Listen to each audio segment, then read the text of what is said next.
Have you ever given up something in a negotiation or at work that you regretted later? I have.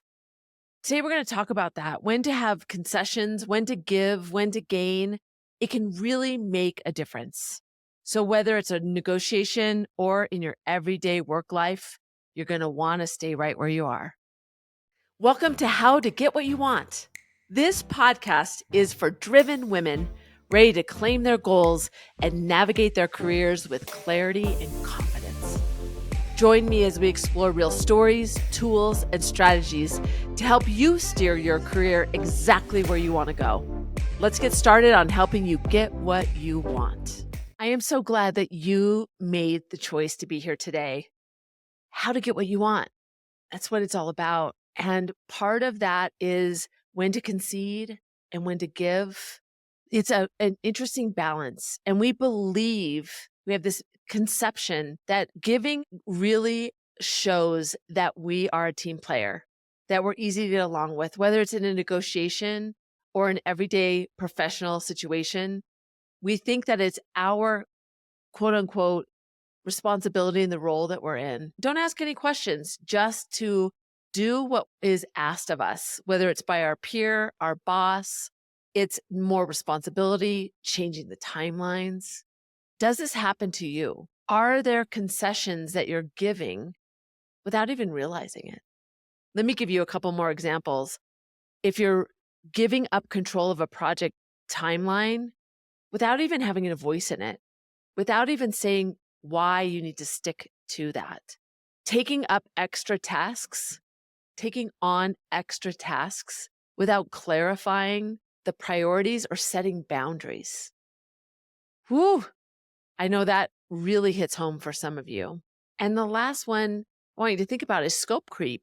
If the project that you agreed to take on just continues to get a little bit bigger and a little bigger, just kind of keeps adding on to it, or a vendor continues to expand or contract the expectations of that role, and it's just done without consideration. It may happen to you, and it might be an assumptive conversation where they just assume that it's okay to do that, but without having the optics to realize that it's changing, that you're agreeing to something, that the rules or the boundaries of it are changing. That's something to take note of, to be aware of, and even think about how you're going to respond to that. And I looked at some evidence to support this. Actually, there was a study that Harvard did, and it looked at concessions. And when used strategically, concessions build trust and collaboration when used strategically. However, which is a big but, studies also show in workplace dynamics that employees that continually say yes without asking for something in return are more likely to experience burnout. And it becomes this perception or expectation that you'll always take on more. You become the path of least resistance if you don't say something. And maybe you still take on that responsibility. Maybe you agree to this, but without saying the words or even consciously saying, hey, that's a different thing than we had asked about, it allows that other person to at least understand that they're asking for more. When you're silent on it, you're accepting something and allowing it to happen. And that's when that becomes a perception that that's how you are. It's this principle of conditional giving, and it applies to both formal negotiations and to workplace situations. So think about, how are you going to apply this idea of conditional giving? Because it can really empower you to have the voice you need to in those moments. It's to see those opportunities happening around you or happening to you without you realizing it. It's really important to think about concessions as strategic movements. It strengthens you in a negotiation. It helps you set boundaries, build credibility, and maintain balance in professional settings, which means your influence, maintaining that.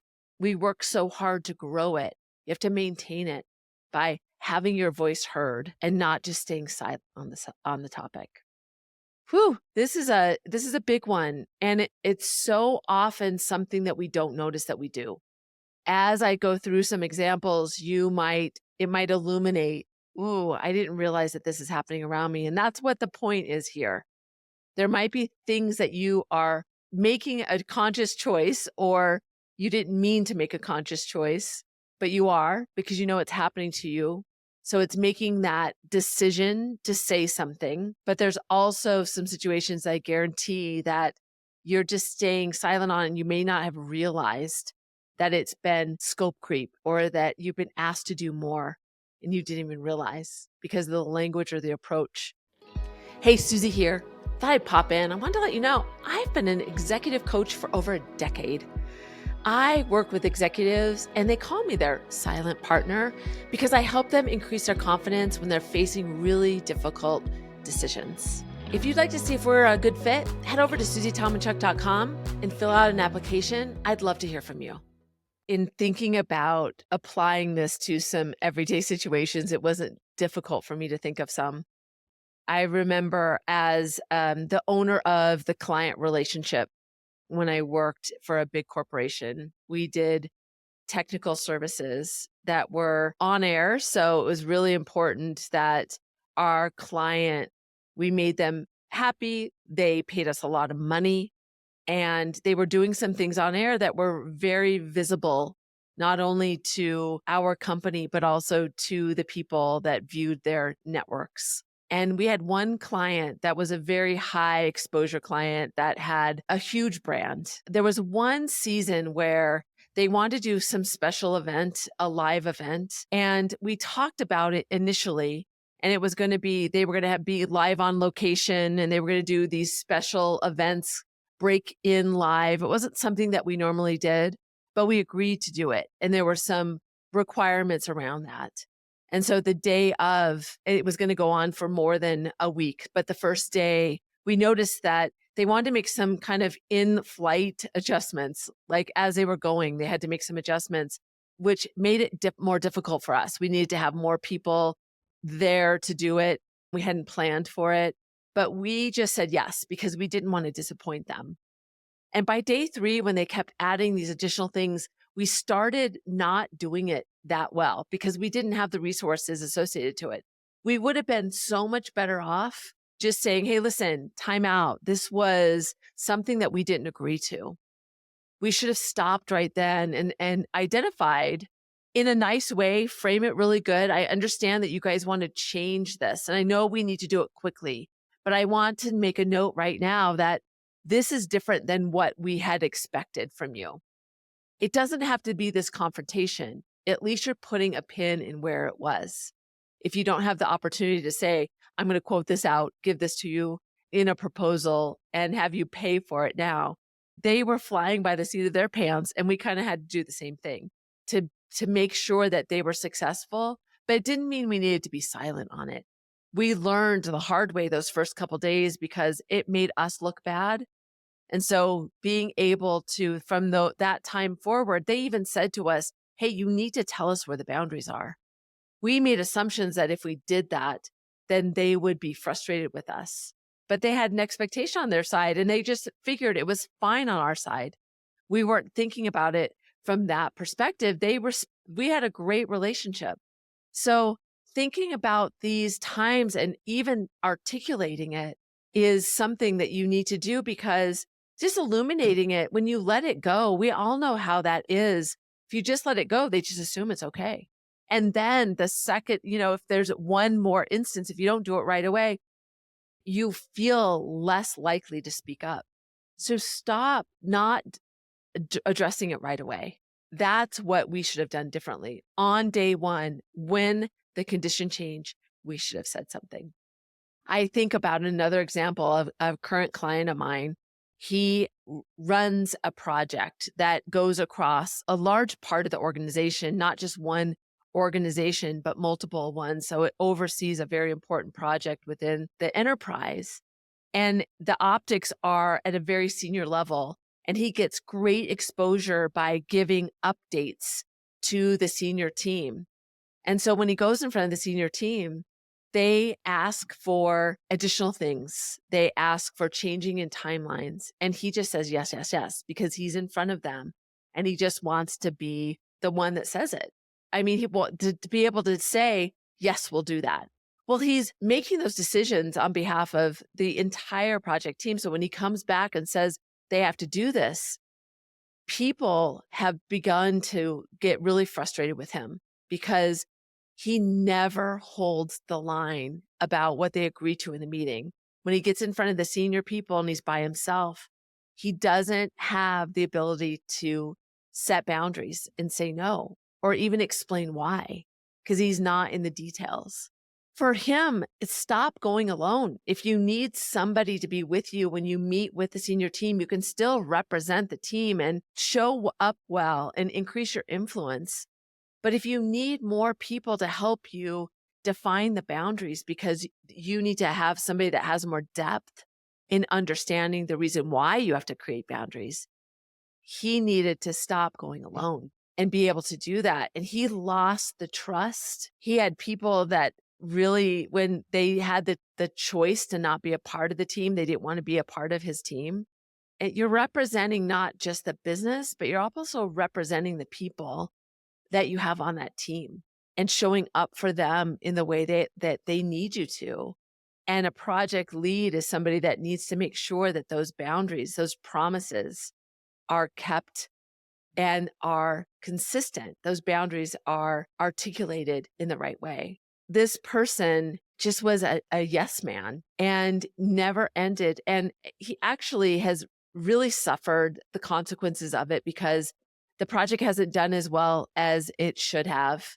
The senior team understands and really blames him because he's put himself out there all on his own. And his influence internally has really decreased. They've given him less visibly high projects for him to lead. It's really a shame to watch. So when you think that those boundaries allow you to be seen, or when you say yes, that reflects well on you or the team, think again. This happens in negotiation. It happens in our everyday. Some things to consider for you, some tips for you to put in place to consider what you're going to do the next time somebody, and remember, it might not be an obvious ask. People don't come to you and say, hey, listen, I'm going to ask you for something that's above and beyond. These can feel really sneaky. They can just be kind of placed in. So you might need to be an observer of the evidence around you that this is happening to you. And it might not feel like an ask because it's not always framed that directly. So the first one is always put some conditions around a concession that you give. Whether it's in a formal negotiation or everyday work situation, ask for something in return.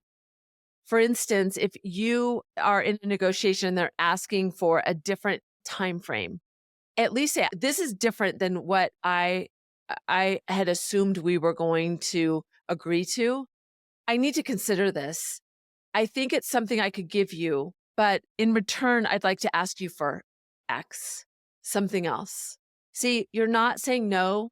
You're just saying with this concession, you're putting a light on it. You're saying, oh, this is a little bit different. A great example is when your boss comes to you and gives you more responsibility or asks you to take on another project. You can say, I'm really excited. I'm glad you have the faith in me to take this on, but I have a lot going on. We're going to have a conversation about what might be able to drop, but I'm happy to take this on now. I'll put some time on your calendar so we can talk about this in 2 days. Or even saying right now, can you take something off my plate? Being able to identify and say in that moment to get them to shift to understand that they are asking for something that's above and beyond what your agreement is, or at least your boundaries of that situation. Always attach a condition to a concession. It doesn't have to be big, but always consider that, especially in a negotiation. The second tip is to assess the value of what you're giving. Before conceding, really pause and ask, am I going to trade something that is of equal or less value than what they're asking for, or equal to? And think about that value that you're giving. Think about it from their perspective. Why are they asking you to do this? What value are you bringing to that?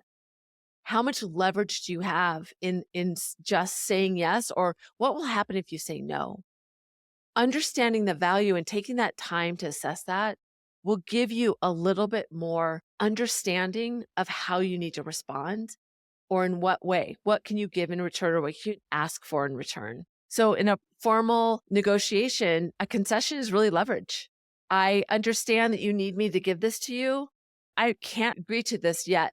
Let's go through a couple more things and we can come back to that. It's a chip that you can hold, you can put out there. In everyday professional situations, you can also look at it as goodwill. I understand that you're asking for this and I know that I can deliver it. I want you to remember, I may ask you for a favor coming up. So what does that look like for you? And then the third tip is to set boundaries while you maintain positivity. Saying yes, it makes people happy, but it can be done in a strategic way. And you could say, I am happy to take this on or be able to provide this to you. In fact, that's above and beyond what I expected to give to you, but I'm going to give it to you because I really value our relationship. And I know there'll be some things that I will ask for in return at a future time.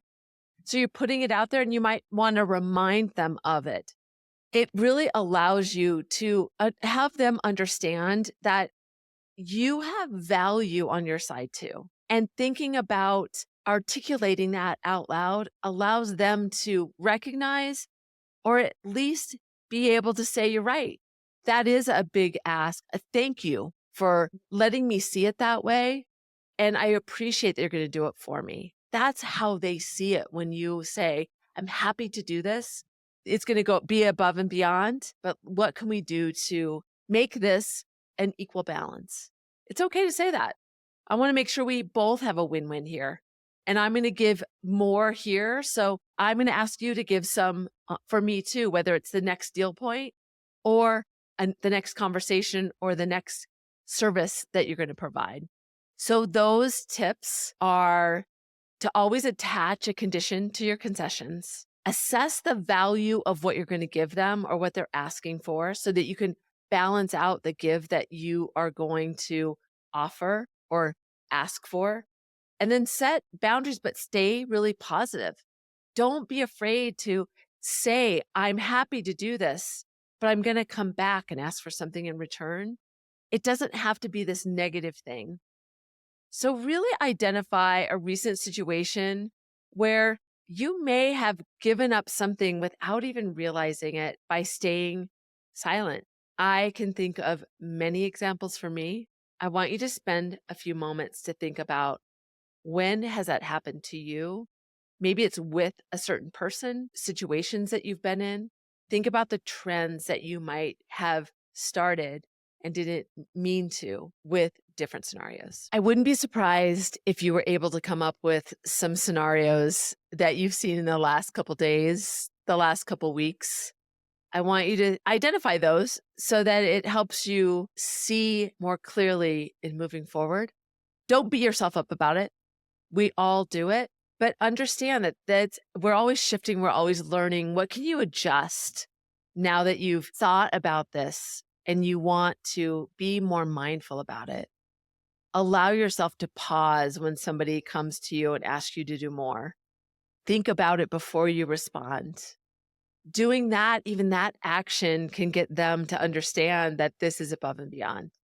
When we change the way we show up, that's a surprise to the other person, especially if this is somebody that this happens to a lot. If you change your response and it's not familiar to them, they're going to notice if they care about you. So try that, even insert some silence and be reflective about, what have you been giving up really easily? The thing I want you to contemplate is, what are you going to do when somebody comes to you and asks for something additional? Are you going to be able to insert that silence? Are you going to say, hey, tell me more, help me understand what you're really asking? This is more than what I had expected. Say it in your own voice, say it with your own comfort, but practice what you're going to say, because if you aren't skilled at seeing these and responding in the right way, thinking about it coming up and having a plan will allow you in that moment not to go into auto mode. Make a choice right now. What are you going to start doing to make sure that when you see these opportunities in front of you, you're aware of this choice that you're making that you didn't realize you were making? And then how are you going to respond? What are you going to say? Maybe the first time that you say it, it's going to feel really uncomfortable and you're going to feel that. It's not going to feel that same way to the other side. So practice so that you get comfortable doing it. We all need to consider what we need to stop doing, and stop allowing it just to happen is a great consideration and commitment to make. And then what are you going to start doing to make sure that you're making a choice about that decision of taking on more?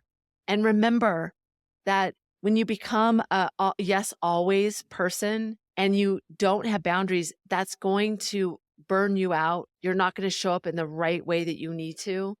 And it dilutes your value to the other person because they expect you to just always say yes. It builds collaboration and trust in the relationship when you set those boundaries. So consider that in your frame to give you courage to start doing it today. I'm so glad you made the commitment to be here today. I share actionable advice, stories in my newsletter. I'd love for you to sign up. It's negotiationlove.com. You can sign up for Adopting a Negotiator Mindset because that's how you get more, by adopting a negotiator mindset. Comes out every week. It's just for the people that want to make a difference in their day-to-day. So head over to negotiationlove.com if that's you.